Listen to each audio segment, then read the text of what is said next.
It is an area which we call the Twilight Zone. Steve Kerr, and you look at Steph and Clay, and even Draymond with his lack of performance. He's in 2 in a row, 7 points for him. The twirling Doncic, melting into the defense. The front carry strikes. Swing, fly ball, well hit left center. Has homer. Rookie rushing record for the Steelers. Look, he came into this game averaging 3.67 yards per carry. 42nd out of 49 qualified rushers. Freeze to begin the third quarter. It has been incredible. There he comes again. Oh, goodness.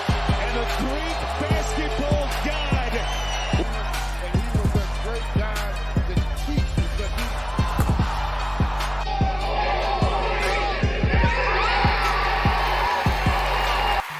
Ladies and gentlemen, welcome.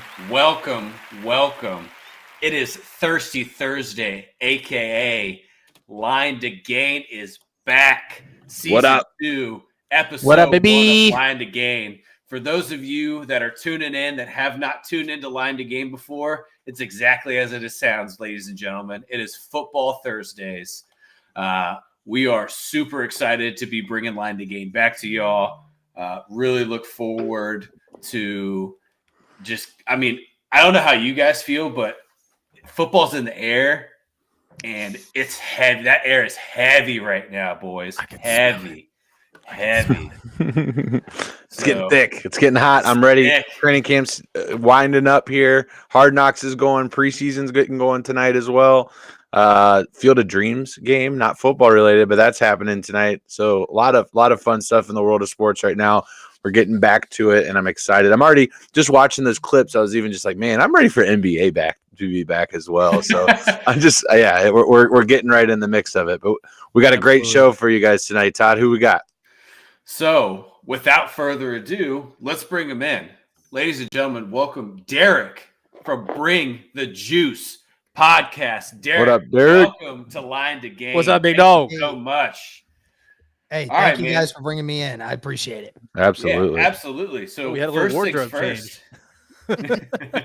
He brought the cap in. He saw a couple of good looking dudes wearing hats. He said, I better get in there. I always like an excuse to wear a good hat. That's fair. Hey, you're in the right crowd, my friend. Absolutely. Beautiful. So, Derek, why don't you just tell us a little bit? I want to hear really your introduction into becoming a Colts fan. What got you into football? What got you into the Colts? And what gets you to today? Well, my name's Derek Larger, co-host of the Bring the Juice Colts podcast. Really how I became a Colts fan it's pretty simple, actually. My dad was a big Peyton Manning fan when he came into the league, and really that's how it got started for me. You know, we really always watched Indianapolis Colts games, and when Peyton Manning and that team was going in the early 2000s, they got a lot of primetime games. So anytime there was a primetime game or a showing, we would always take every opportunity we could to watch those games. And, that always stuck. And then when the Colts won their first Super Bowl against the Chicago Bears after the 06-07 season, that's really how I became an Indianapolis Colts diehard fan. And that brings me to where I am now. All right, so I'm gonna ask. Let's just get the question out of the way. All-time favorite Colts player? That's difficult. I think the first name that I always get brought up to mind when I think of that, it has to be, for me, it's Bob Sanders, the hitman himself. Okay. Okay. Not been around the league for as long as what most Colts fans would have wished, but Number 21. it was always Wrecking ball. electric to watch the hitman play. And it for Absolutely. his size and what he was able to do, he was an inspiration for little men across the NFL everywhere. He was basically Ray Lewis just shrunk down to a mini him in the secondary. Yeah, exactly. Man, it went a little. I definitely thought it was like it's hard to not say Peyton Manning. So I appreciate you digging down in there and getting something else.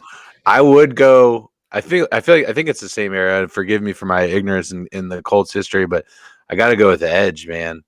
Edgerrin James. Edge was right around that time. Yeah. I just absolutely loved one playing with him in Madden. Fantastic. Right. But big boy from the U just taking 30 touches a game. Yeah.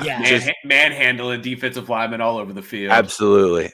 Probably one of my favorite Colts for sure. And then I think gotta go Marvin. That's another one that just Mount Rushmore wide receiver right there.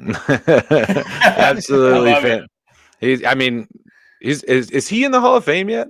Yeah, Marvin is. He just recently. Okay, that's right. Reggie's still trying. This will be his third time trying to get in. Yeah. Rob coming in here with a comment. Marvin Harrison, Edgerrin James, Reggie Wayne, all legends. Absolutely. All legends. 100%. Absolutely. And Rob even coming in with that comment after bringing up the Bears lost to the Colts in the Super Bowl. Rob is a Chicago sports fan. So love it. All right, man. So tell us how you got started with Bring the Juice. Just tell us about the podcast and where you started and where you're at now with it. Yeah, it's basically a Colts podcast centered around anything and everything Colts. We talk analysis, we show stats, I do live commentary, play-by-plays during the season.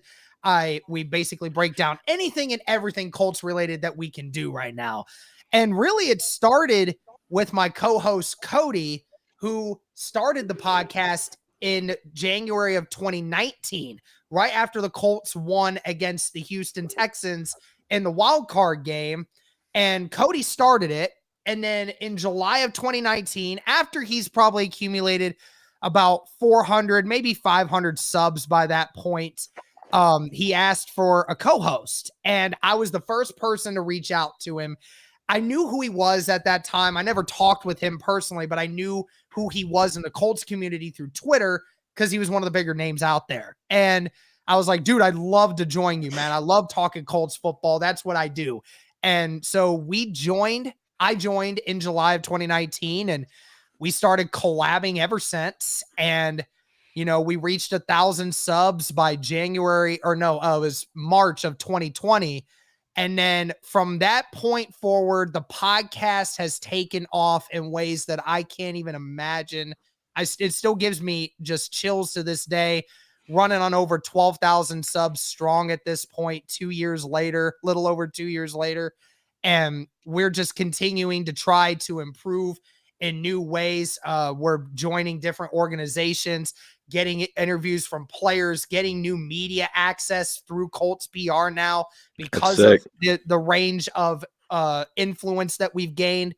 I mean, it's really awesome. I could go back and talk about so many different things, but I mean, it was once COVID started and March of 2020. And then when we realized that people were staying inside and watching YouTube videos, we locked down and we said, we're going to commit to this thing and make it go big. And we put out at least a video every day. Most of the time we're putting out 2 videos a day, every day for months and months on end. Content, we had it. Anything else, you name it, we could get something out of it. And, the people kept listening and we just kept giving people what they wanted. And we just kept trying to do anything and everything we could to try to interact with our community. And it's been truly a blessing to be a part of the Colts community like I have over the last 2.5 years. That's dope, man. I love hearing the humility and the appreciation that comes with trying to grow a channel. And I love hearing the grind too. I know for the 3 of us and Aaron as well, our 4th co-host, that's we're kind of getting into the integration stage of it, of figuring out the grind and making it work. So I love hearing your story, man. And my question for you, just personally for trying to grow the channel, what do you think what were the ingredients that made the bowl of your podcast so successful? Well, I think one of the many things is I always attribute this to the best thing. We hit that 1,000 subscribers right at the perfect time on YouTube. We hit where the monetization started growing. We started getting ads and we started getting, with monetization, YouTube starts fluctuating your content out to more people. And it was right at the start of free agency. So we started putting out content after content, and the Colts had one of their biggest free agency periods that we can remember in a long time. They got Phillip Rivers, they got DeForest Buckner, they got Xavier Rhodes, they got a bunch of these guys in there, big name guys that brought a lot of views with them. So we just kept putting out content, so much content that we couldn't even keep up sometimes with the demand that we were trying to keep. And I think doing live streams like we did when we first got into, in 2020, we invested in StreamYard, and StreamYard allowed us to not only record and also do visuals, but we're able to do live streams. And live streams at that time, a lot of Colts content creators, especially in the Colts universe, was not doing that. And we started doing it. And then me doing live play-by-play reactions to the games really started bringing in a new audience to the channel that we never even knew was possible.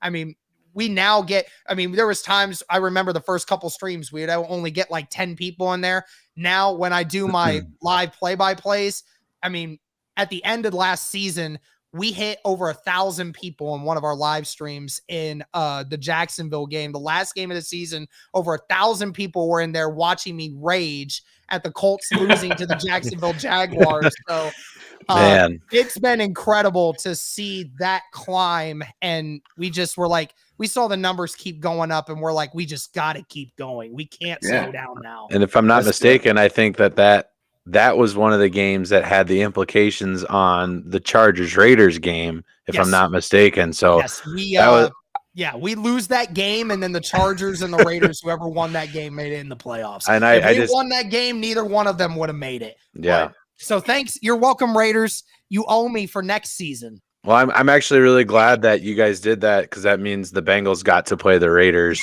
in the first round of the playoffs. Thank you. Thank you. Yeah. We owe you. Thank you so much. That's sweet.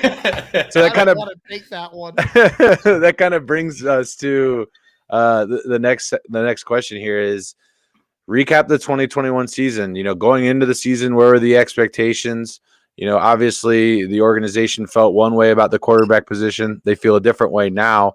But going into that season, how did you feel? If you can take yourself back there, I know that sometimes it's difficult, but if you can take yourself, back to the beginning, like right now, basically a year ago, and then the result of 2021, how do you feel that the team achieved, and what were the shortcomings, I guess? Well, obviously looking at it now, it's a little different, but when you look back to the beginning of it, the Colts fan base was really split on the decision to bring Carson Wentz in at quarterback. Cody and I, we understood that, there was bad implications on Carson Wentz. Of course, we understood that, but we always try to be the positive influence until we're not given a reason to. And we were on the upside of it. We thought, Carson can do some things that obviously Phillip Rivers couldn't do and things like that. We thought, okay, well, if Carson Wentz is even borderline, then we felt that this team was good enough to make it into the playoffs.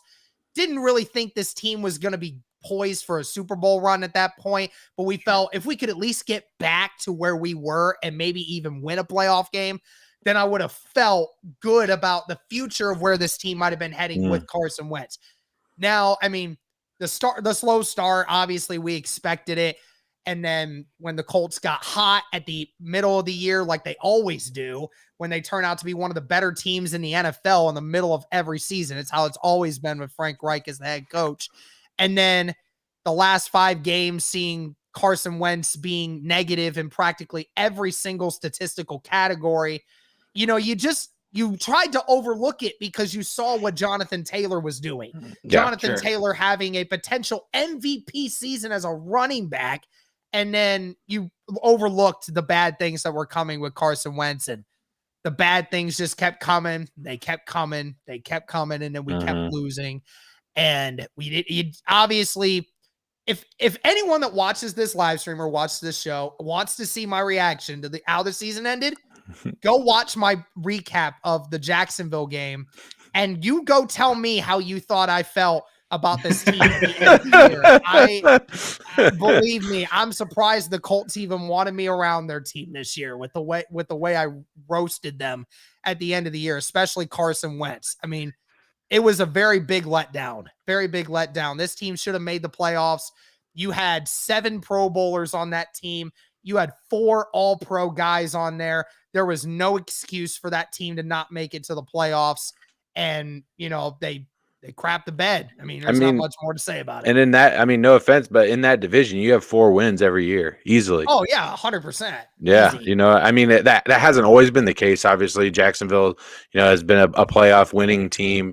Houston as well, especially when Deshaun was there and actually playing football. But, you know, Houston has made it to the playoffs and won playoff games, in Jacksonville the exact same. So that's not always the case, but it does seem that those two tend to ebb and flow pretty drastically, we'll say. So I know I was absolutely stunned seeing Jacksonville win that football game at the end of the season. Not try to bring up old wounds for you here. 97% chance to make the playoffs going into week 16. Insane. Absolutely insane. 97% chance.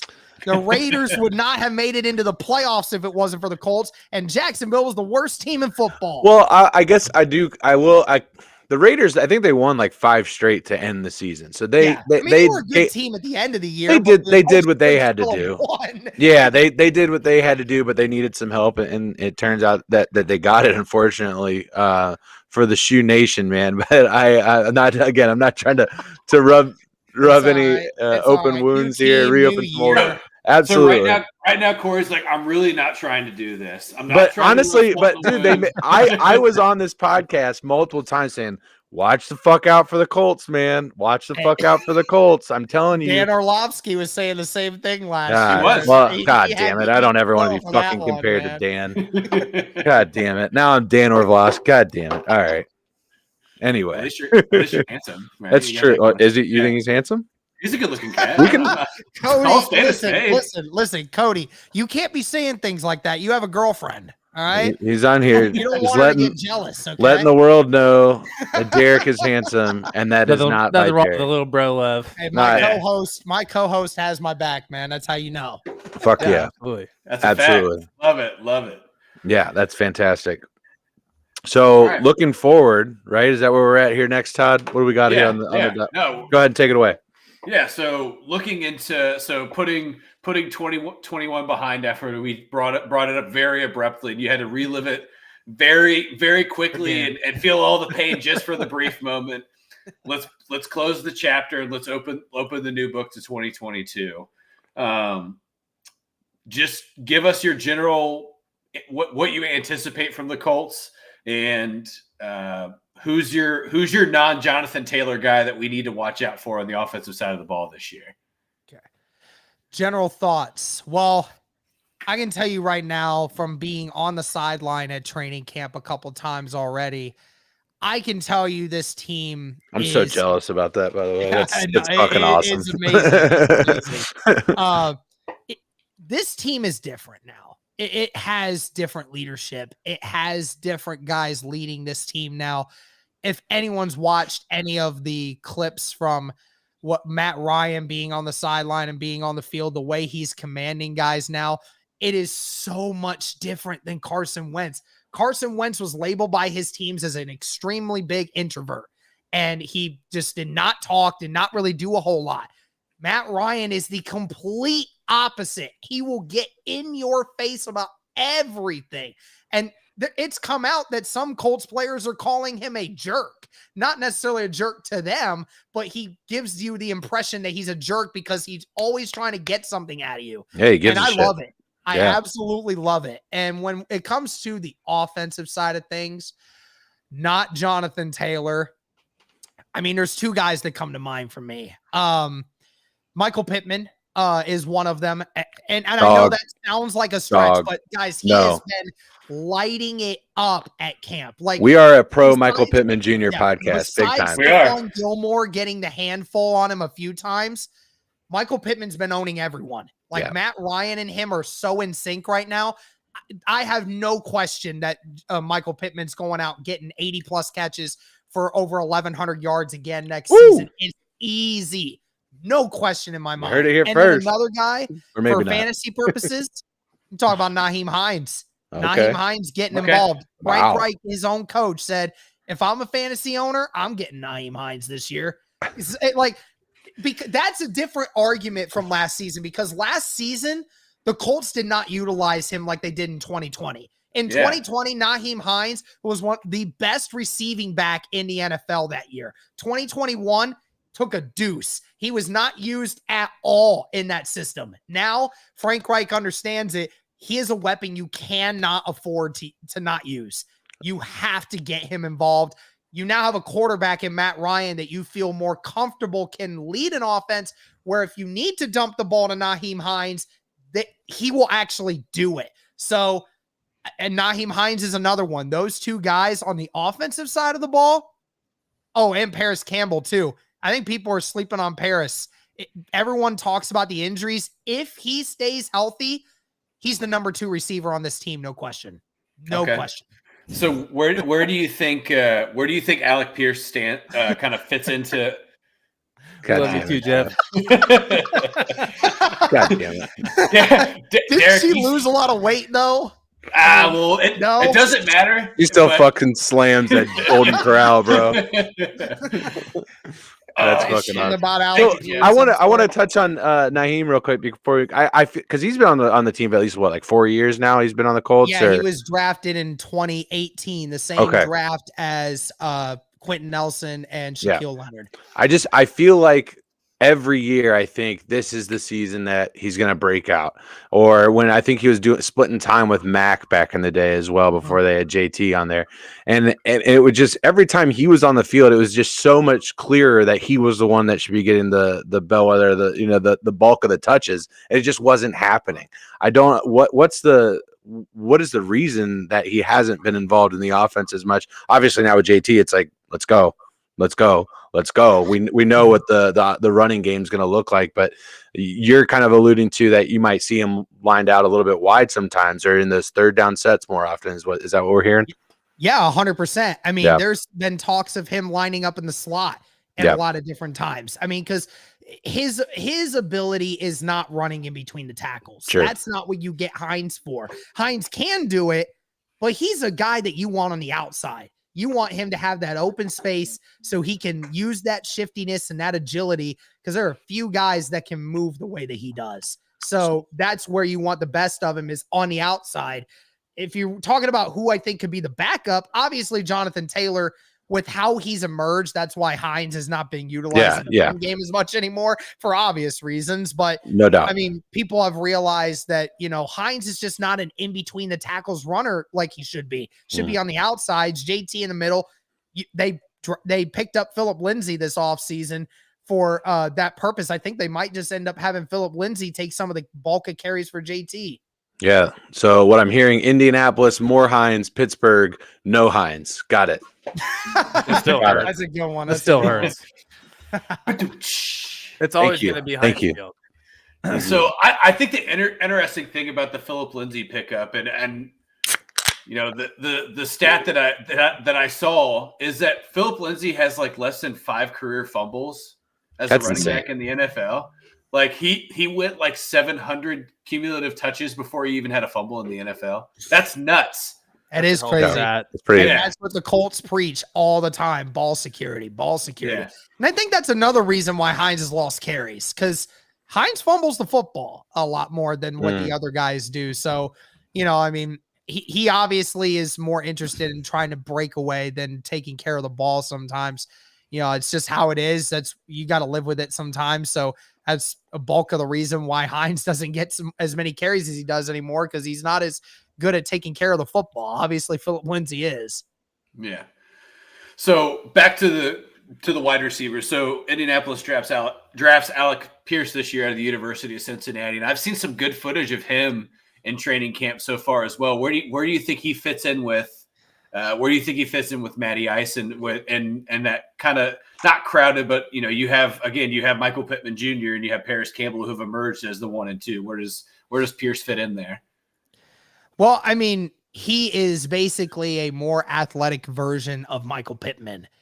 Tall, he's about the same height, about the same weight, but this guy runs a 4.3 and has a 40-inch vertical. I mean, he's a matchup nightmare for even the most experienced corners. I mean, Stephon Gilmore's been lined up on him for the majority of training camp. And they're doing that by design to get Alec Pierce more tough reps in this, because obviously you want to get him as used to the game of football as possible. And who better to get game reps on than somebody who was once a defensive player of the year. So there's that. And, Reggie Wayne, that was his guy. I mean, Reggie Wayne's come out and said, I wanted Alec Pierce from the very beginning because he has a skill set that just not a lot of guys have. And I think Alec Pierce shows when he's one-on-one matchups, I mean, he can get the best of some of these guys. It's just at the end of the day, how does he look when the pads come on and when it's 11 on 11, because anyone can shine in one-on-ones, but it's when the game's actually going. And he's had some struggles through training camp in the 11 on 11 stuff. He hasn't been utilized a lot in that at all, really. And obviously the Colts are really trying to get a bunch of other guys involved. I have no doubt that Alec Pierce is going to be utilized in a couple different ways. I think he's further ahead than what a lot of people say. Michael Pittman, when we talked with him a few weekends ago in the pressers that we were at, he mentioned that Pierce is light years ahead of what he was when he was a rookie. And nice. I mean, we saw how highly regarded Michael Pittman was when he was a rookie. Yeah. I mean, if Alec Pierce is being talked about like that from his own guy, I mean, he's a good product, but right now it's just too early to tell just how he's going to be utilized. Because like I said, he's been dominating in one-on-ones, but he has not been utilized at all in the 11 on 11 stuff. So there's still a month before the season. I'm interested to see how he's going to end up being used. Yeah. If there's one thing I was just going to say, if there's one thing that I've learned, it's that from my experience with last training camp and preseason, I mean, anything that they say, you got to take it with a massive grain of salt. There was a guy that couldn't catch, and he's the greatest rookie receiver of all time. So I'm talking, of course, of Mr. Jamar Chase. So apparently he can't catch an NFL football. So I'll just say this. I presume you're a Bengals fan. You've got two Bengals fans and a Steelers fan. I gave it away. Because I have some Bengals fans in here, I'll just say this. I was one of those people. I will say this. I'm going to make an apology after this, so don't burn me. I was one of those people that said the Bengals will regret not drafting Penei Sewell. Mm-hmm. I was one of those people. You weren't alone. I want to sit here right now, and I want to apologize for that take. That was the absolute best pick that the Bengals could have made, was getting Jamar Chase for Joe Burrow.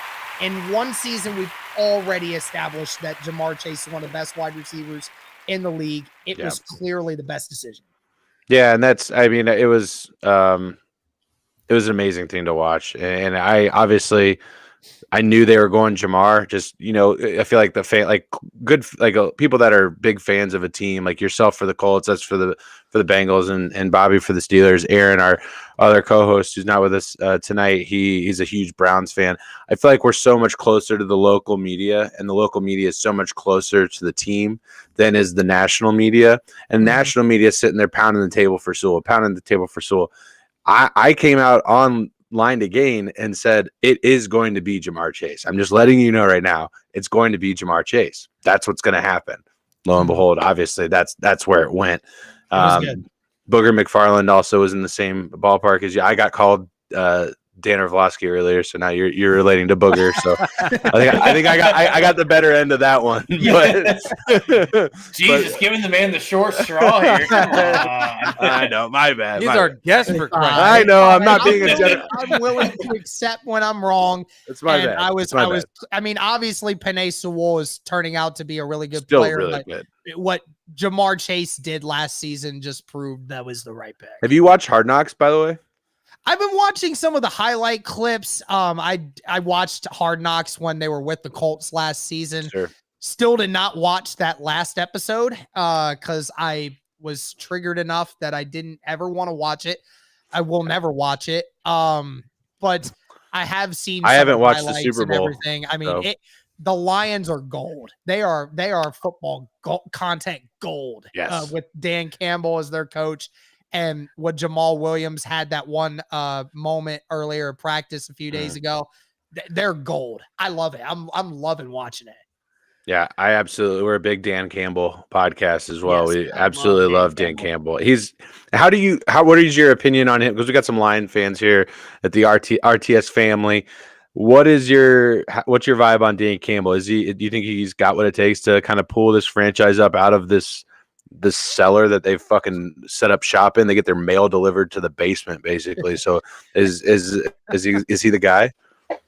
I will say this. Dan Campbell is not the most qualified person for an NFL head coaching job. He is not. I think we can all make a criticism of that. But you said it, like the Lions have been in this hole for like the last 20 years, even in the days of Barry Sanders, even in the days of Matt Stafford and Megatron. Even in those days, Lions fans never really felt like they could go anywhere. And it was not because of just the lack of talent and the support. It was just, it never felt like the organization actually gave a damn about them. Like they didn't really care that the product was not good. It was the same criticism we had about the Bengals for a long time. Yep. They didn't care about the talent on the field. They're just like, all right, well, whatever fans come in, that's fine. More money for us. Like that. That's what we felt the argument was. But with Dan, he has already changed the culture in that locker room. And when it's an NFL team that struggles, when you got a team that will fight for you, will literally fight anyone for you, when you get the talent around them, that team's going to be special. And I mean, regardless of them only winning 2 games last year, that team fought hard for every game. Their record didn't reflect how well they played last year. If they were down by 30, they were going their hardest because they love their head coach. Yeah. And that's great. I love that. That is what being a head coach is all about. Leading young men into battle against other young men and being able to have their respect. And Dan Campbell has their respect. Will we see them rise up? Well, we don't know. We're going to have to see them get some more talent. They obviously have a lot of holes that they still need to fill. But do I think that they're headed in the right direction? 100% yes. Yeah, I agree. I think no one can question that they have probably a top 5 offensive line out there. Obviously, Frank Ragnow at center, Penei Sewell. And then they've got, who's their left tackle is escaping me right now. Taylor Decker. Thank you so much. And that's a great 2 great bookends and 1 great core right there. And Frank Ragnow, who the Lions stole from the Bengals, and we ended up with fucking Billy Price. So there's that. But anyway, hey. Look what we got. We got BJ Hill out of Billy Price. Billy Price. Okay. It's fine. It was supposed to happen. Absolutely. But another thing that, that's really started to take shape is they've put weapons around Jared Goff right now. Like TJ Hawkinson is probably a top 7 tight end, at least on the receiving aspect. TJ Hawkinson is great. Yeah. They have, obviously they have Amon-Ra St. Brown. He's coming up. They just got DJ Shark from Jacksonville this last offseason as a free agent. Swift, their running back. DeAndre Swift. Don't forget, Jamison Williams is one of their wide receivers. I forgot they even had him. Yeah, man. I always talk about Hutchinson, but I completely forgot that Williams is on that team now. Yeah. That's crazy. Yeah, they've got a lot of weapons in the passing game, and Swift is a guy that obviously he can be effective in the passing game. He can pound it as well. He'll run hard at you too. For being even when he was at Georgia, such a small guy, but being in the SEC, you've got those such dominant front lines that you have to get through. And he was a very, very effective college running back, and he's turned out to be a really good pro as well. So excited about the Lions. But let's get back to the shoe. I want more on the Colts. Ty, what we got? Well, let's Bobby, why don't you take a swing at Derek here, see what you got to throw at him. Yeah, no, I wanted to ask you. So I know we talked a little bit in general about, the Colts, projections this year. This season they have the 26th rank strength of schedule. Oh, so what is your projection on where they're going to finish? And I'll throw some key matchups your way, and I want you to tell me which ones are going to be the most important. God, Bobby coming in here with the heat. I love it. Well, I mean, early prediction, I would say probably 11-6. I've stuck with that record through the majority of it. 11-6. I think it's enough to make us into the playoffs. And I mean, you win the division. We always seem to have a weaker schedule than everyone else. I mean, it helps that 6 of our first 7 games is or 5 of our first 7 games is all divisional opponents. Correct. So wow, that kind of helps that we're getting all those divisional games out of the way quickly. So the first 2 games is at Houston and then at Jacksonville. I mean, there's a realistic chance that we could. That's like Ohio State playing Marshall and fucking Central Michigan to start the season. That's and then perfect. your next 2 games, you're home against the Chiefs and home against the Titans. Oh, that's fun. That's going to be a tough 2-game stretch, and then you head out to Denver. But I think the biggest stretch that I would be curious of, what you think the record's going to be. You are on the road in Vegas. You are at home against the Eagles. You are at home against the Steelers, on the road in Dallas, and then on the road in Minnesota. That's really going to, before you get to the Chargers, the Giants, and the Texans, which shouldn't be 2 terribly tough games for the Colts. That 5-game stretch, where do you think you're going to land at that point? Well, we said at Vegas, right? I'm going to have us losing that one. It's at Vegas. I just don't think we win that one on the road. I think we beat the Eagles. I think we lose to the Steelers.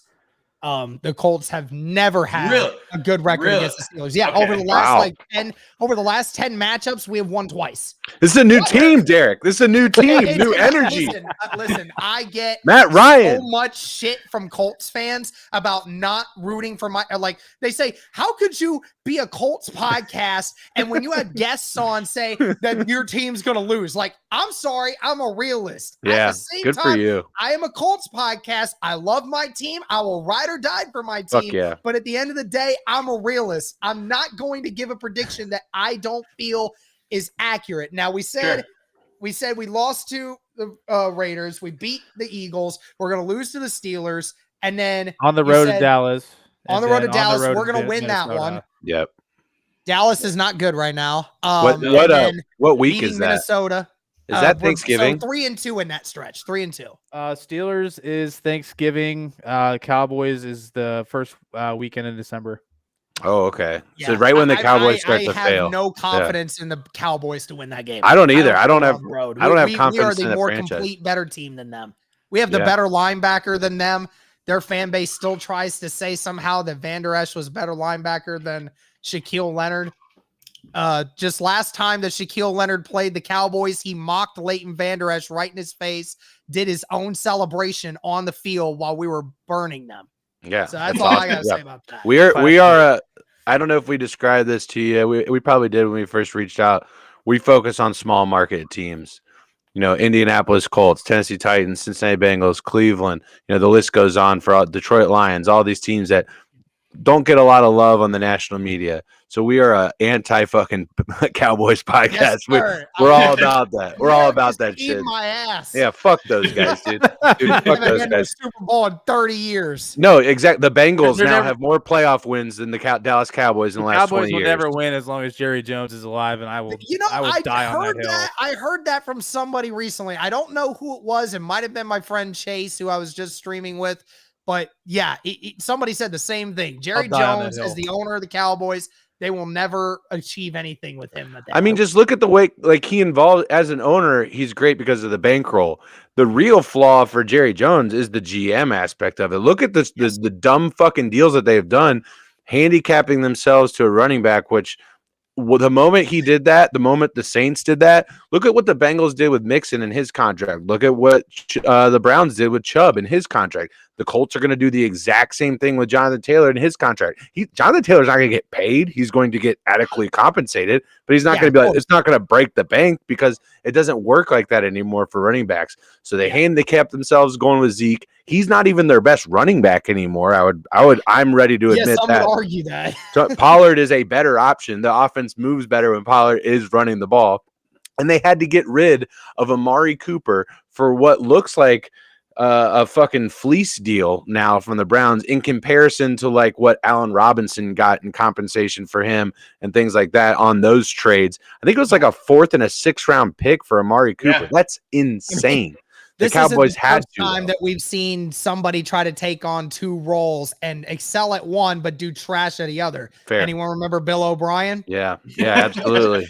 He's no longer employed. No longer employed. GM, okay? Yeah. The Texans are in worst great trade shape I've because of it, ever too. seen in my life. There has been somebody that's been pretty good at it, though. His name was Al Davis. At least at one point in his life, he was pretty fucking good at it. Not so much towards the end, but that's why. He reached his peak, and then the valley was just very incremental decline that just kept going down and down and down until he was basically requested to leave. Right. Yep. All right. What else we got? All right, man. So we've talked a lot about kind of the other weapons around Jonathan Taylor. Let's talk about Jonathan Taylor, right? You talked about Hines coming in and playing a bigger role out of the backfield. What do you expect of Jonathan Taylor after his breakout year last year? Well, I mean, the same player that you're going to expect. I mean, everyone's going to expect Jonathan Taylor to continue to do what he does. And I think that for anyone that thinks he's going to have the same season that he had last year or even better, I think you need to pump the brakes just slightly. The reason I say that is because I'm assuring you he's going to get 40 or 50 less touches this year than what he did last year. Last year touched the ball 363 times if you count up every time he touched the football. He is not going to be utilized like that anymore. Wow. He's not going to run the football 300 times again. I mean, I look at it from this perspective. The reason I have Nick Chubb as the number 2 running back in the NFL right now is because you have number 1. Jonathan Taylor. Okay. But what I see in Nick Chubb is the fact that some boys in Nashville might have something to say about that. Nick Chubb at year in and year out never gets the rushes that these other top running backs get, but always rushes for 6 yards a carry. So that's why he's always amongst the top in rushing yards, because the snaps that he does get, he's very efficient at what he does. And that's what Jonathan Taylor is. I think they're going to keep him under 300 rushes this year. They have to make sure he does not get worn down, like kind of what we're seeing from Derrick Henry right now. Derrick Henry getting 400 plus touches every year. It's not a smart idea for a guy. I don't care how physically gifted you are. You're touching the ball 100 plus more times than anyone else in the NFL. It's not a smart idea for a long-term success. And the Colts want to keep Jonathan Taylor for a long time. So he's going to get some less rushes, and Hines is going to take over with the receiving role a little more than Jonathan Taylor. Phillip Lindsay might come in, take a few rushes away from Jonathan Taylor, keep him more refreshed as the year goes on. I think you'll see the same Jonathan Taylor, but you'll see him more effective at the end of the season because he's going to be a little bit more refreshed, getting a few less snaps every game, and he's going to be able to rest a little more. So here's a fun fact. There has not been a repeat running back that has been led in fantasy points in the last, I think it's 12 seasons. So the last 12 years, there's not been a running back that has led in fantasy points in back-to-back seasons. I think the last person to do it. I think it was AP. It was the last guy to do it, if I'm not mistaken. So to say, obviously, I think Jonathan Taylor is going to be the rush king this season. I don't think Derrick Henry is going to have that longevity. Will he be the fantasy king? That is not really important to Colts fans. They're more interested in touchdowns and W's. But Derrick Henry can have his 2,000 yards if it results in them getting 9 wins. I really don't care. So we're getting into some fun stuff now. You had said 11-5, and you said that Jonathan Taylor's 1, Nick Chubb's 2. Who do you have at 3? Derrick Henry. Okay, I'm just making sure he's at least there. I'm not dumb. I get it. But the reason I put Jonathan Taylor and Nick Chubb over him is because of the efficiency. Sure. That is the only reason. You look at Jonathan Taylor and Nick Chubb, 5.5 yards per carry, 6 yards per carry. Mm-hmm. Derrick Henry, 4 yards a carry on average. And what's the similarity between both of those guys? They have a great offensive line in front of them, and it's so fun when you combine that, right? A great running back with a great offensive line. That's how it's supposed to work. So it's a lot of fun to watch that. We had the guys from Second and Victory on a couple weeks ago. They had King Henry 1, JT 2. So they are showing a little respect there. So you had them at 11-5 is your prediction. Or I'm sorry, 11-6. Sorry. Yeah. 11-6, or maybe you think they're going to get 11 wins. We'll put it at that. Yeah. Do you win the AFC South? Yes. I believe you do. It's okay, because we have the opinion that there's only one team from the AFC South. Based on the AFC this year, there's only one team from the AFC South that's getting into the playoffs. Yeah, what do you think about that? Yeah. Okay. Yeah. How do you see it shaking out? Titans or the Colts, whoever wins that division is getting in. But outside of that, there's not. I don't think there's another team in the AFC South that gets enough wins to make it there. And what's in terms of how the rest of the AFC is shaking out? We are going to get it back into some more Colts focused questions, but I'm going to walk down this path with you.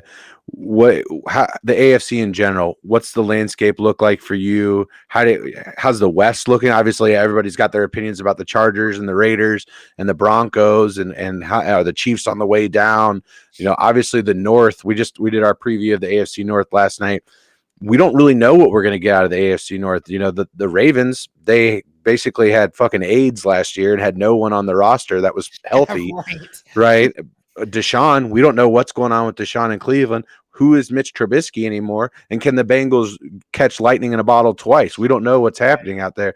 The East, I think it's a little less convoluted, but the Dolphins seem to be on the rise. The Jets are going to be better. I'm not saying they're going to be good. They're going to be better. Patriots as well. Bills.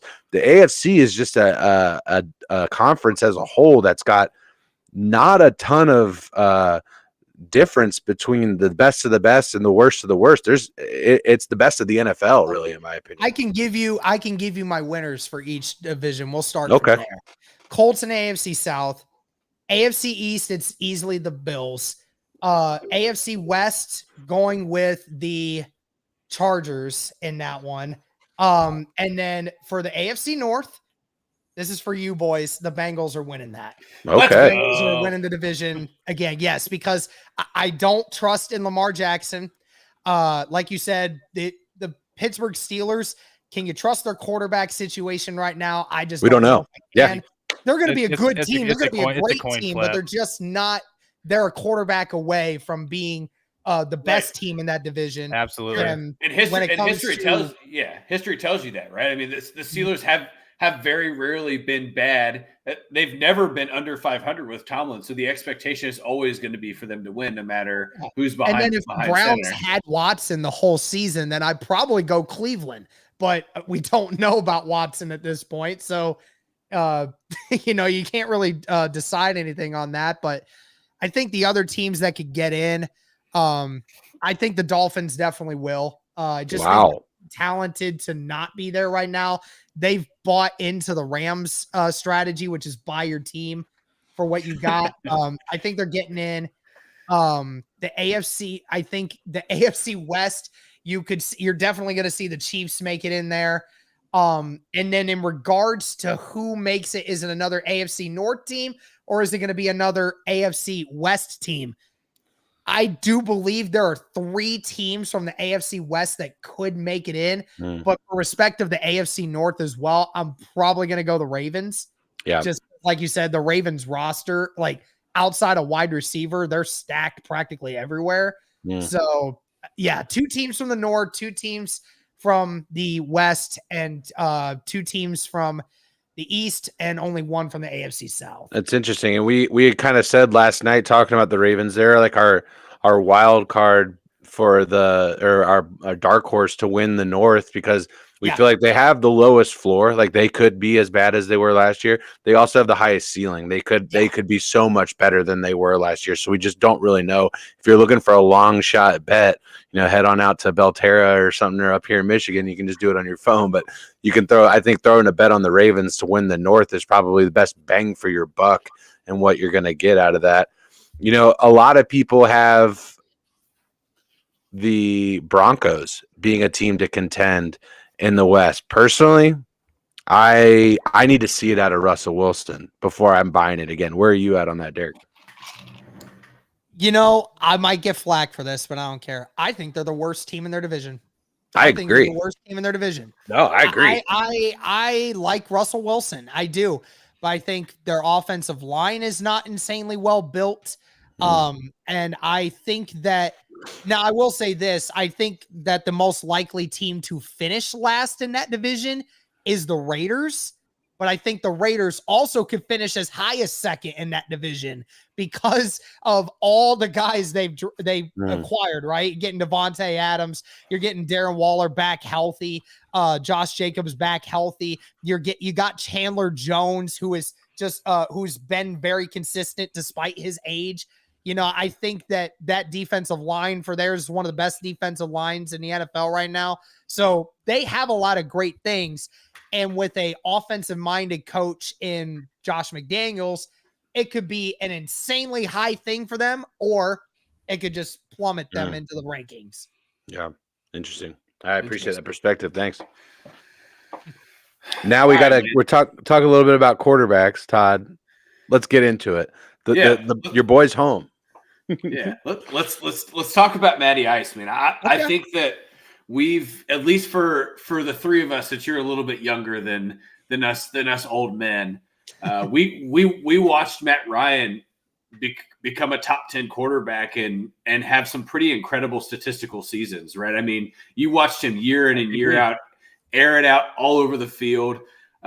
He gave Julio Jones a great career. He gave Calvin Ridley thus far a great career. What do you think Matt Ryan does as a veteran for the Colts? So outside of, I'll ask this I want two different answers. So I want Matt Ryan on the field leading the offense, and then I want Matt Ryan off the field in the locker room. What are your expectations, or what do you think is going to happen with him? Well, off the field, I'll go first. There is a story written by, I think it was one of the guys at either The Athletic or senior writers for the Indy Star. I'm not sure. But it talked about a scout who was one of the guys that helped Chris Ballard to bring in Matt Ryan. And he said one of the first times that he ever met Matt Ryan, he came into the building at 5:30, 6 o'clock in the morning. And he walks into the locker room expecting to see nobody there. Who is the one person that's in there, built up a sweat already after a workout? Matt Ryan. And he said that was the first time I got to introduce myself to him. And Matt Ryan, he asked him, like, what are you doing here? Said, listen, you've been in this league for this long. I got to keep doing what I do. It's just something that I have to do. Like, that is the kind of person you bring into the locker room. 37 years old and is still the first person in the locker room, the last person out, and getting workouts in at 4 o'clock in the morning. Like, that is a leader in the locker room that the Colts have not had in a very long time, ever since the Andrew Luck days. Even though it really doesn't feel like that long, it kind of does feel like that at this point. But it made me sad. But on the field, I mean, if you want any kind of understanding of what he's like on the field, you just have to go watch the most recent video the Colts social media put up. I mean, they had a 4-minute clip of Matt Ryan just talking about anything and everything on the field. I mean, he really is a field general. You know, he really understands the game in a way a lot of guys don't. Like you said, just 5 years ago was probably the best quarterback in the league by some people's metrics, was the MVP of the league.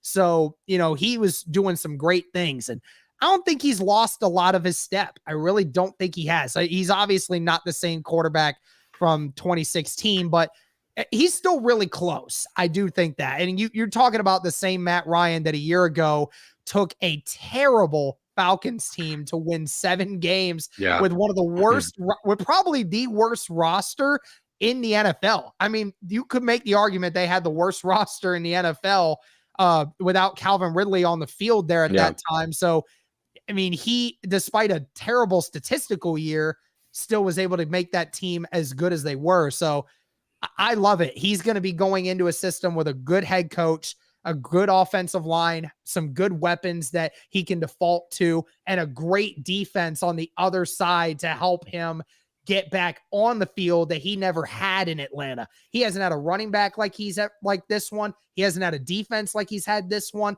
He hasn't had an offensive line like he's had this one. I mean, there's a lot of things that Matt Ryan's having this season that are better than what he's ever had in his career. Do you think he's going to, be viable for an MVP? I doubt it. There's just too many amazing players right now to think that that's how it is. And with the way the Colts run their team, they don't rely on the quarterback to be the superhero like a lot of other teams do, right? And that's kind of how it is because Jonathan Taylor takes away a lot of that emphasis. But there's no question that he makes this team a lot better than what they were in 2021. Absolutely. I mean, you got the heartbreak of Andrew Luck. That was probably the most gut-wrenching thing I've ever watched in terms of the conference. I cried myself to sleep that night. It was tough, man. I'm not ashamed to admit it. I cried myself to sleep that night. Sure. I was in the shower while that game was going on, and then I get out and I check my phone, and my friend texts me and he says, Andrew Luck retired. I'm like, that's crap. There's no way. That's crap. Then I look on Twitter, Schefter freaking reported it. And yeah. I'm like, which what a dick, by the way. Like in the middle of the game. In the middle of the game, he drops that out on Andrew Luck, and he's getting booed by Colts fans. My hatred for Schefter at that point. I do not like Schefter with every fiber of my being for that. Like Andrew Luck wanted to go out on his own terms, but he had to justify it to the sport world. And there's still Colts fans to this day that don't respect Andrew Luck because of that. And Schefter ruined it for him. Absolutely. I mean, he was getting shit leaving the field that day. It was pretty ugly. But getting booed off the field is one of the most disgusting things I've ever watched. Any fan of the Colts that booed him, and I hope they never watch my podcast. I'm willing to admit it right now. Any one of those fans that booed Andrew Luck going off the field, I don't want them watching my podcast. Yeah. I can't stand somebody like that would think it's okay to boo a guy that gave everything for you. Literally his body. Literally his body. Yeah. Yes, everything. Yeah. And his mind and everything. But what I was getting at is the positive part about that is you've, by way of free agency and trade, slowly gotten better at quarterback throughout the years. So, you went with the Jacoby era, and then now you had the Phillip Rivers and his 1,200 kids, and then now you've moved on to Prince Harry. Did you see when they played the Bengals that year and they showed the graphic of Joe Burrow and Phillip Rivers combining them? And then they had a graphic at the bottom that said kids 0. I was like, why did they do Phillip Rivers? That was an insane game. Joe Burrow's rookie year. Bengals were up like 21-0. Colts came back and won. I was pouring bourbon. I was like, I was supposed to go to that game. Yeah. And I ended up getting COVID a week prior to that. And it put me in the hospital. So I had to watch the game from a hospital bed because of COVID. And I had to watch that game. And I gave my tickets to my dad and my brother. Too. that was an insane game. I never got a chance to watch that game. Well, yeah, that was a hell of a comeback. It was amazing. It actually ripped my soul out. I was like, "Yep, this is what it's like being a Bengals fan. This makes fucking sense." I'm sorry. Seen this fucking movie before. It's okay. It's okay. Look, I think it's fair to you bring that game up because it was. I mean, that's of the 2020 season. That was one of the best comebacks brought by a quarterback. And I'm with Corey. I remember watching that game in my living room with my wife, and on my 10th or 11th beer, thinking that I could just drink the rest of the day. We're good, man. We're good. All of a sudden at 3:00, Phillip Rivers is leading the charge back, and the Colts are down by 3, and I'm like, oh shit, I got to sober up. I was like, we're losing. I knew we were losing. I was like, yeah, we're gonna lose this game, 100%. Yeah. Watch. So, but no, that was. But yeah, you've progressively gotten better. Do you think Matt Ryan has it? There are talks out there, and there's conversations that go that since that Super Bowl loss, he hasn't been the same, and he never will be the same since a loss like that. How could that's devastating, right? Similar notes, right? 28-3. You're gonna go home. You're the MVP. You're gonna knock off Tom Brady. You're gonna be a Super Bowl champ. and then it gets ripped out from under you. Do you think that he's past that, being as close as you are to the team? Is he past that? Is he a different guy? He's laser focused on this now. Has he learned? Like, what's the vibe? Well, I do know he went on Pat McAfee's show right after he got traded, and he did ask him about that. Like how does that work? And he had a sense of humor about it, which is good, because it means to let you know he's at a better spot with it. I mean, he did say that, him and a bunch of other guys in that organization for many years did not get over it after that point because of how atrocious that was, right? And you had to hear it every single day, right?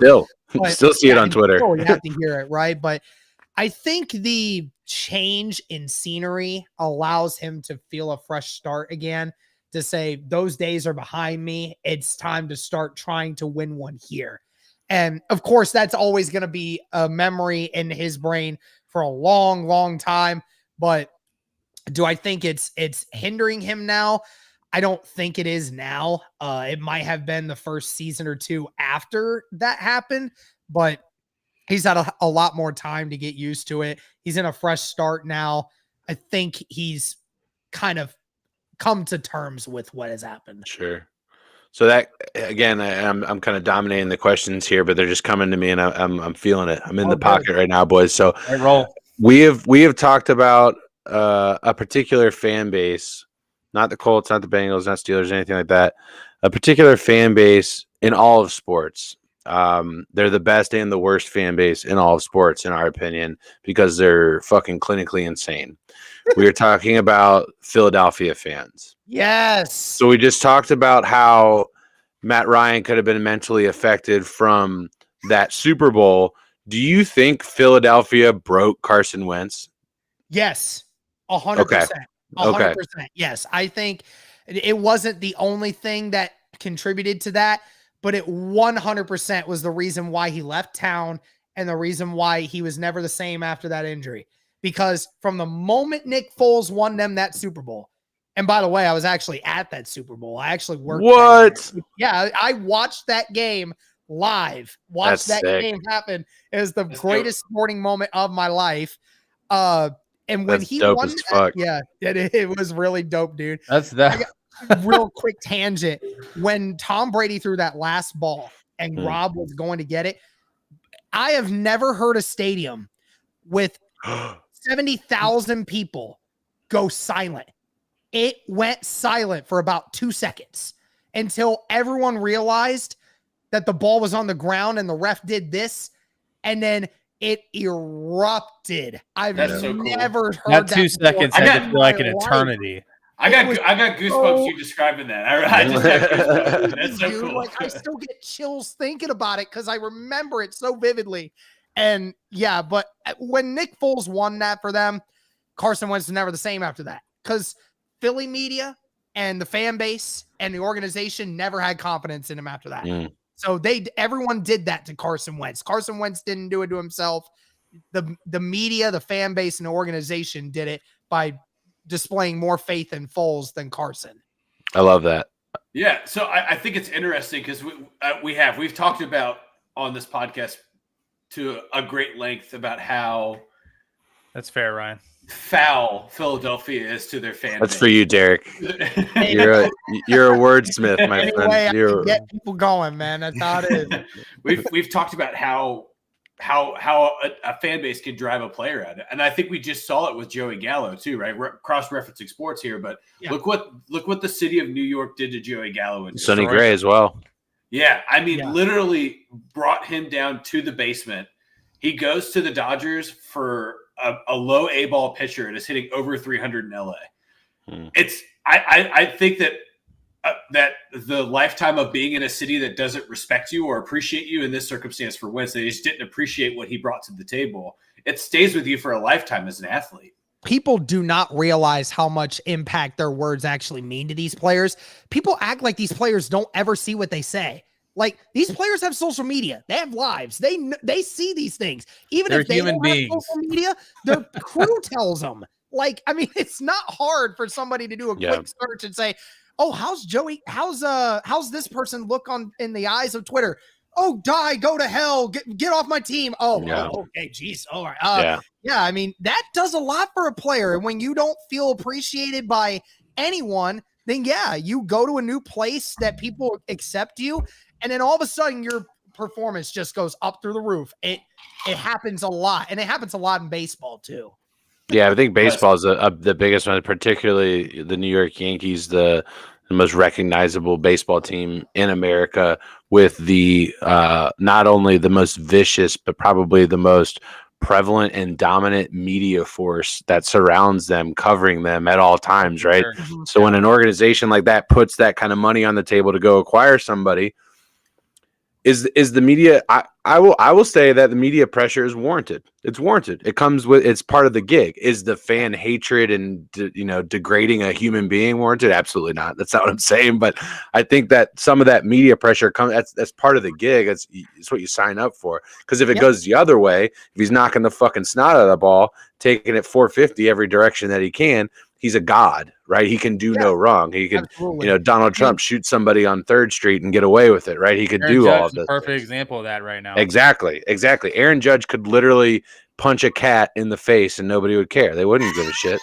The city of New York, it's fine. It's funny. Did you see? The cat. The cat was wearing a fucking Red Sox shirt. What do you fucking want him to do? That's terrible. Absolutely. I mean, when you're talking about like players, I mean, there's a Colts player that just got signed this offseason that has made a huge impression on Colts social media presence, and that's Yannick Ngakoue. The Colts fan base loves him. Like, I've interacted with him several times on social media. Like, I've talked with him. I've had conversations with him in DMs and on socials. And he's done this with so many other people already. And because he's talking with everyone and anyone on social media, he's already involved in charities and all this other stuff. Like, awesome. He has become a fan favorite, and he hasn't even played a snap for the Colts yet. And he's already everybody's favorite player besides Jonathan Taylor, of course. Yeah. I think that was kind of the Burrow effect. Obviously, he's not so prevalent on social media. He actually really doesn't like doing media or anything like that. It's why you're not seeing him in 700 progressive commercials like somebody else that used to be in the AFC North. Or none of those anymore. No fucking Hulu commercials or Saquon Barkley or anything like that. He's not doing that. He just doesn't like doing that. He just wants to play football, which, oh darn. But I think the minute he was drafted, it was fucking pandemonium in Cincinnati. They just, everybody knew what he was and knew what he could do, and it was for a different reason, right? You have a guy here that's driving that, and fans are going to eat that up, man. I mean, it doesn't matter what it is. We did like all the new helmets that are coming out. We did a bracket, right? We did a bracket. Vote for your favorite helmet. And we'll move on to the next round. Well, we started tagging Panthers fans into. Panthers fans just came out in hordes on Twitter voting for this stuff because people love to galvanize around their team. They love something to hold on to, and so that's fucking awesome. When a player does that, a guy that did that for me back in the day, one was Carlos Dunlap. A lot of it, he engaged with me. I'm a huge Gators fan as well, so that just fit perfectly.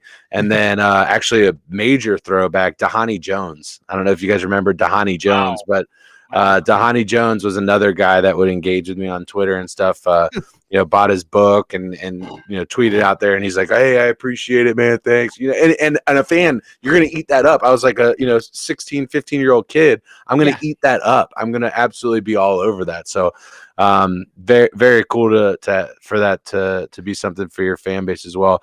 You kind of said something, Ryan, throwing some love out there for you, Derek. So our RTS family giving the love. Yeah, Ryan's the man. So he might tell you that he makes his nipples hard, but that's his way of saying that he likes you. He likes you. Yeah, that's what it is. I'll take it's just like a cat nibbles at you. That's just friendly. That's just Ryan. Love nibbles. That's what they are. Ryan, I didn't say I love nipples. That's not what I said. I said nibbles with a B. That's what I said. Yeah, who doesn't like nipples, right? Anyway, but you had mentioned that Super Bowl that you were at. that got me thinking. Is that your favorite game that you've ever been to? A football game. It doesn't have to be NFL. Is that your favorite football game that you've ever been to? And if not, what is? And I'm curious, Bobby, Todd, what How is? could it not? Well, maybe there's another one that meant more to him. I don't know, but Bobby, what yours? Todd, yours? I'll share mine as well. I'm just curious. I think this is fun. Yeah, I mean, it has to be. Yeah. I mean, it's just the only one that'll ever probably top it is if I ever went to a national championship game and Ohio State's in it, or if it's a Super Bowl with the Colts in it. But that is by far and away, because when I was at BG, I actually got the chance to drive up there to work the event. So I was there for the whole week. I wasn't just there for the Super Bowl. I was there working the whole week in Minneapolis, running events, meeting people, helping athletes and coaches out, helping people find their seats. I actually shook hands and actually talked to Sean Payton for about 30 seconds. That's dope. So That's if dope. that's anything, that's really freaking cool. I got a buddy That's who pretty lives in sweet. Germany who's a diehard Saints fan. And when I told him that, he told me that he hates me. So that was really funny. But yeah, I mean, that has to be the number one. I mean, how many people get a chance to watch a Super Bowl, and let alone watch How many it people get an at opportunity the to go? stadium and not even and pay like $200 for the whole trip? I mean, right? Like, who does that? Yeah, That's that's insane. fucking amazing. Bobby, what was your favorite game that you ever attended live? Football game. Maybe it was one you played in. We won a lot of Super Bowls back in the day. I don't know. Yeah. Our Pee Wee championship. So I'd probably say the most memorable game that I've ever been to was probably when Corey Dillon broke the rushing record. wow, Single game rushing record against the Broncos. that was amazing. That was a really awesome game to be at. Obviously, not being a Bengals fan, I mean, it's still awesome to see history made. Yeah. I mean, the man just couldn't be stopped. I mean, it was just like every play you knew he was getting the ball, and it didn't fucking matter. It was so cool. It was unbelievable to see a record broken live. That was probably the most memorable for me. Just seeing an athlete that's in the zone like that, Dominate. you know what I mean? Just like Great. whether you're at an NBA game and a player drops 50 or something like that, Right. just kind of in that pocket where they're just grinding it out and doing they can't be stopped. That's pretty sick. Todd, what's your favorite game that you've ever been to? Well, for football, it's got to be seeing the Bengals play in London, right? Like, I mean, it was just such a unique experience to get integrated into British American football culture, because Mary and I sat next to a group of 8 drunk British dudes. Fuck yes. And it was not they were not there to watch football. They were there to watch Cooper Kupp. They were there to watch they were there to watch AJ. Robert Woods, AJ Green, and then to drink as much Bud Light as they could. That was one of the guys that was in that group saw me come back with like 4 Bud Lights for Mary and I, and he's like, "I'm so jealous you have this all the time." Really? And I was like, usually British people shit on American beer. and he goes, "I could drink 100 of these," and I'm be like, sober. Yeah. I was like, yeah, I bet you could. But it was really cool to experience the Bengals fan base in London, because the people that were there, it was interesting to see the whole entire like tailgate experience at Wembley, and to see the segregation of Bengals fans, and then to see the segregation. What were of the Rams food fans. that they had at a British tailgate? Yeah, Was stadium it? food. I'm curious. Beans and toast. So here's the thing: everything for Crisps. a football game in London is completely Americanized, right? Oh, okay. So burgers they- and dogs. Were they playing cornhole? Yes. Shut the So- fuck up. Yes. Wow. So it was the Bud Light tailgate experience outside Okay. of Wembley. Because remember, Wembley That's holds dope. like 90,000 people. Yeah, it's fucking. I'm just Right. saying, Yeah, they- my brother and I, we went to the Colts home opener last season. We went outside. We played cornhole out in their tailgate area. 9 straight wins for my brother and I. I'm just Hey, saying, hats off, we man. did not lose. We were not going to get beat by Again, anybody. an athlete in the pocket that you just can't be stopped. He's in the zone. Same deal. My brother could almost be professional at this. He's in rate. that 6 to 11 sweet spot in the beer zone. Yeah. Four bagger. Next, let's go. Every single time, That's awesome. Yeah, so the going to see the Bengals in London, it was awesome. I think my favorite sports game that I've got to see in person was to watch. I got to be at one of Reggie's last home games when he was on the Pacers. Reggie Miller, yeah. And they were playing the Celtics, and Paul Pierce was on the Celtics at that point in time. And at the end of the game, Reggie and Paul met at half court and they shook hands. And it was like a really cinematic moment of basketball, right? And for me, growing up a Pacers fan and growing up a Reggie fan, I knew it was the last time I was ever going to get to watch him play. And there were a lot of people that were there that this was going to be it for them. And there were people that were walking out of Baker's life in tears, right? Because they knew that this was the end of the era. So that was a really special moment for me in sports. That's pretty dope. Corey, for you? I gotta say, man, that it's gonna be very, very hard for any game to beat last year's AFC Championship game. I bit the bullet. I threw the fucking money down. I went to Arrowhead. We did a massive Bengals tailgate. Jeff Ruby, a prominent restaurant owner in Cincinnati, had a huge tailgate that he sponsored, and everybody's smoking cigars. We got our Burrow cigars going on before the game. And just honestly, Kansas City is such a cool fucking sports town, man. They're so similar. It's like an Indianapolis or a Cincinnati in that they've got the two major teams and they give their all for those two major teams. Obviously, like FCC and, KC, Sporting KC is their MLS team and stuff like that. But it's the Royals and the Chiefs. It's the Bengals and the Reds. It's the Pacers and the Colts, right? That is what makes up those markets. So Kansas City fans were great. The city's fantastic, barbecue and good beer and good sports. But walking from that massive tailgate, I'm not kidding you, there's like 1,000 people at this tailgate walking in unison into Arrowhead and getting to the gates of the stadium and just hearing Houday echo throughout fucking Arrowhead was insane. And then I'm sitting there going, I want the chop. Give me the chop. Come on. I came here for the chop. Give it to me.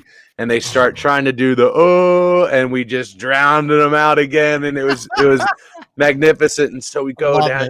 It was awesome. We go and we sit down. I'm doing pleasantries with the KC fans. Just like, I'm very animated during the game. I talk a lot of shit, mostly to my right. No way. I believe that for a second. And I talk a lot of shit to the players. You talk a lot of shit? Oh my God. It's completely out of character. You heard it here first, chat. I talk a lot of shit, and I talk a lot of shit to my team as well. And I just am very emotionally connected to what's going on in the game. So that first half, man, it was tough. It was really tough to watch that first half. Kansas City lost that game because they didn't take the field goal at the end of that half. You know they what? Lost that game because they didn't take the stupid field goal. And that was home, baby. That was what changed a lot of my emotion in that game as well. I was very beers deep. I don't know how many, but very. So they throw it out to Tyreek Hill, and lo and behold, there's Eli Apple there to make a fucking tackle, and he does just that. And the first thing out of my mouth at the top of my lungs is, "You should have taken the 3, Big Red." And I'm just talking shit, and Kansas City fans like, we're up 21-3 or 24-3 or whatever the fuck it was. Going to halftime, the cheerleaders are coming out. I'm still riding high off that stop. Cheerleaders are out dancing. I'm like, look, there's Jackson Mahomes. You see him out there dancing now? Telling other Bengals fans, as long as we got 9, we are fine. As long as we got 9, we are fine. And lo and behold, they fucking march back, come out, score, stop, score, stop, score. And they just keep clawing their fucking way back. And when Jesse Bates tipped that ball to Von Bell for the interception, I knew we fucking had it. The stadium was Kansas City fans were dejected.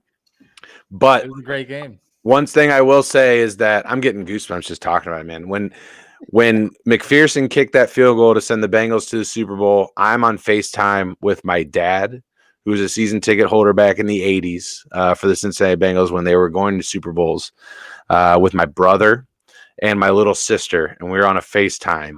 And I just start crying, dude. And it's such an emotional moment. And all of us are fucking crying. Yeah, we did it. It was so fucking cool. And Kansas City fans couldn't have been more humble and better. And honestly, just, hey, man, congratulations. So happy for you guys. And good on them. I mean, fuck them. They've been to 4 fucking AFC championships in a row. So I don't, whatever. But everybody was generous to a Bengals fan because y'all ain't seen that kind of. We've been through some shit, Derek. So long. So it's like, all right, well, if we were gonna lose, let's lose to these guys, right? Never in our lifetime. Yeah, never in our lifetime have we been in that, and or won a playoff game. Right. I think that moment too, and Bobby was in my living room with me watching that game.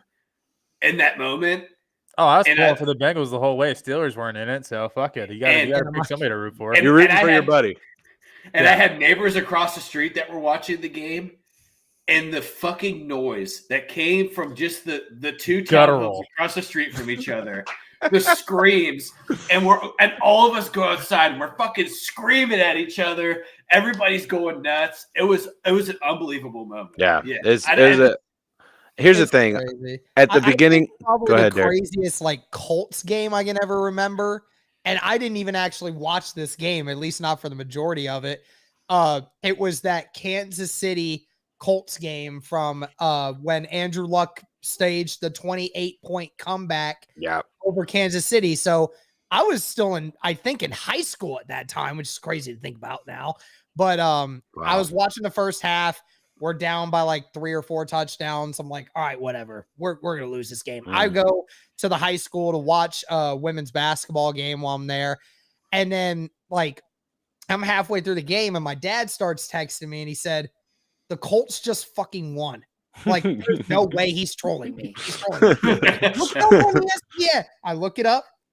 45-44. I'm like, are you serious? We were down by 4 touchdowns. And I go back home. I had my parents record it so I could rewatch it. And I rewatched that whole game.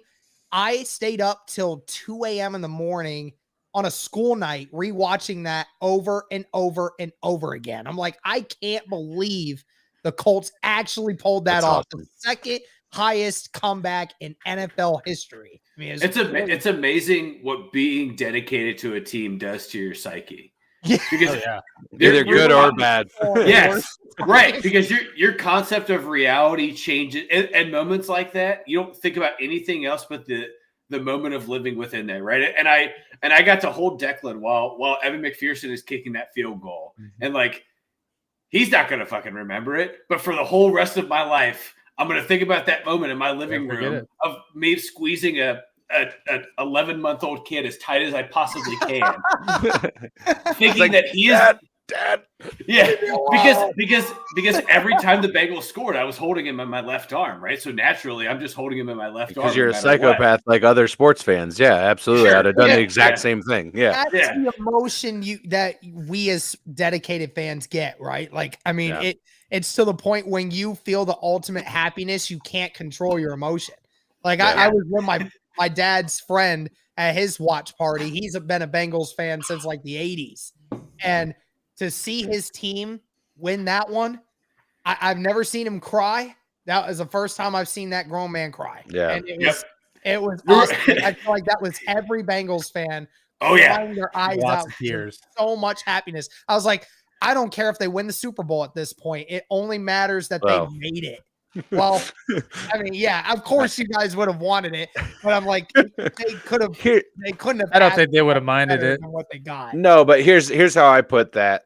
If at the beginning of last year you told me I have two options, I can pick A, Bengals go to the Super Bowl and lose, or B, roll the dice and see how the season goes. Last year, I'm taking A every single time. I have never seen the Bengals win a playoff game, let alone go to the Super Bowl.